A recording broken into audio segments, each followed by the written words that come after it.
Hamarĩtwa njĩtagwo John Wanjohi Sonic na representĩte kĩama gĩa Nyandarua Contractors Association ta chairman wao.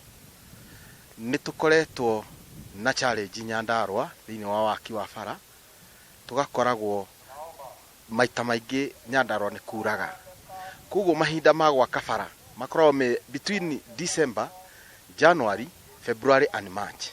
Gwekinya April mbura ĩkanjia kura.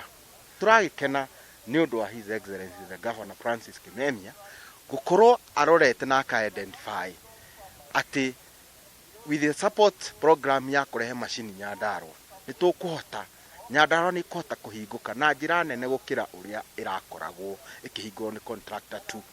Na nĩ tũragĩire na kanya ga gũcemania na his government agencies, andũ ake, mawaziri, na tũramoria nĩ tondũ private sector is a engine for the growth of a county economy.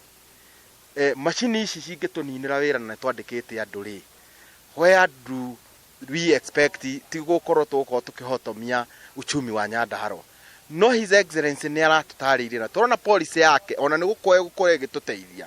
Tarĩu mawĩra manene ma national government twĩroragĩra andũ makiuma na kũu nja magoka kũmatenda gũkũ nĩ tondũ tũtirĩ na capacity ĩyo. Na His Excellency nĩ aratũhakicĩire atĩ policy yake nĩ tũrĩhotaga gũkombora macini icio twarĩa tũkombora cia MTF at a better rate. Ũgakora mũndũ mũyuthi, women, people with disability nĩ mekũhota kuoya macini ĩyo, na other agencies ta Kela Kura maheo wĩra nĩ mekũhota kũruta. So we are supporting His Excellency the Governor thĩinĩ wa policy ya construction.